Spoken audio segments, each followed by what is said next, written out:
បុរសនោះបានធ្វើការយ៉ាងលំបាកពេញមួយជីវិតហើយទីបំផុតបានទទួលការរូបជាទេវតាក្នុងចំណោមការសម្លឹងមើលដោយក្តីច្រណែនរបស់មនុស្សទៅកាន់ឋានសួគ៌ជាមួយនឹងហាឡូនិងស្លាបដែលអាចធ្វើជាទាសករនិងកេងប្រវ័ញ្ចគាត់ពេញមួយជីវិតមិនព្រមឲ្យគាត់ទៅទេគាត់លូកដៃទៅទាញគាត់ចុះយ៉ាងខ្លាំងស្លាប់ហែកអូរ៉ាដែលត្រូវបានបោះចោលត្រូវបានជន់ឈ្លីត្រឡប់មកវិញនៅក្រោមជើងគាត់ឲ្យបន្តធ្វើការដោយខ្លួនឯងរហូតដល់ច្បាស់ជាវិញទៅហើយយាមយ៉ាងខ្លាំងដើម្បីគេចចេញពីចំនួនផ្ទៃក្នុងតែការកេងស្មានដល់ច្រវាក់នៃជីវិតនៅតែមិនព្រមលែងគាត់ឡើយសូម្បីតែឱកាសដើម្បីដកដង្ហើមហើយចាប់ផ្ដើមជីវិតថ្មី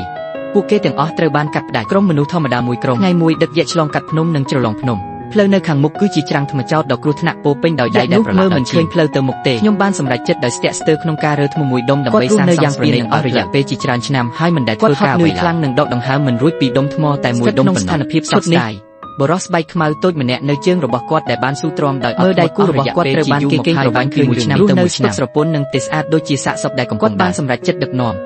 ទាញយកអត្ថប្រយោជន៍ពីចំណុចកណ្ដាលទំនាញមិនស្ថិតស្ថេររបស់យក្សកែងជើងរបស់យក្សរំកិលដោយអស់ពីកម្លាំងរបស់គាត់បានរុញយ៉ាងខ្លាំងយក្សដ៏ខ្ពស់ស្កឹមស្កៃនោះបានដួលភ្លាមនៅក្នុងកំអែដែលពោពេញដោយដែកប្រឡាក់មនុស្សគ្រប់គ្នាក៏នៅនឹងកន្លែង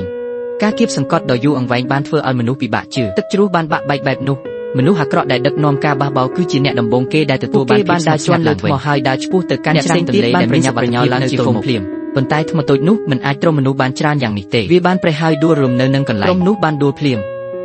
មេដឹកនាំបានទាញដៃគូម្នាក់ឡើងដោយអស់សង្ឃឹមហើយបែរគាត់ដៃដែលពោពេញដោយការអាក់អន់ចិត្តនិងប្រឡាក់ដោយឈាមរាប់មិនអស់បានអូសទីបំផុតពួកគេនៅតែមិនអាចជួយសង្គ្រោះខ្លួនគាត់តបានញ័រដោយគ្រោះថ្នាក់នៅចំកណ្ដាលនៅពេលវេលាដ៏សំខាន់អ្នកប្រមាញ់វ័យក្មេងដែលមិនស្គាល់មុខជាច្រើនអ្នកបានប្រញាប់ប្រញាល់គាត់ឡើងលើច្រាំងដោយអស់ពីសមត្ថភាពរបស់ពួកគេហើយបានគ្រូសង្គ្រោះប្រជាជននឹងនៅជាមួយគ្នាហើយឲ្យតម្លៃសេរីភាពដែលរំបានដោយលំបាកនេះរឿងរ៉ាវដ៏រំជើបរំនេះតែបានកើតឡើងរំយៈដោយផ្ទាល់ពួកគេមិនបានបង្ហាញពីកញ្ញូតាធតតែគាត់បានងាកមកវិញហើយចាប់ផ្ដើមធ្វើត្រាប់តាមរូបរាងរបស់យើងរបស់គាត់ឡើងហើយជន់ឈ្លីបរោះតូចពណ៌បៃតងដែលបានជួយអ្នកចំណូលថ្មីធ្វើការឲ្យគាត់ហើយអ្នកណានឹងគិតថាក្មេងប្រុសសម្រាប់នាគនឹងខ្លាយជានាគមនុស្សជាច្រើនបានស៊ូទ្រាំនឹងការលំបាកគ្រប់បែបយ៉ាងនៅបាត់ខ្ញុំដឹងថាវាឈឺចាប់ប៉ុណ្ណាដែលត្រូវគេគៀបតែនៅពេលដែលពួកគេកាន់អំណាចនៃការនិយាយភ្លេចភ្លាមនៅភាពអាម៉ាស់និងការសោកសៅពីអតីតកាលការយកឈ្នះលើការលំបាកមិនមែនជារឿងដែលពិបាកបំផុតគឺការរក្សាភាពស្មោះត្រង់នៅដោយខ្លួនឯងប្រភេទមនុស្សដែលចង់រត់គេចខ្លួនយ៉ាងខ្លាំងនៅពេលនោះ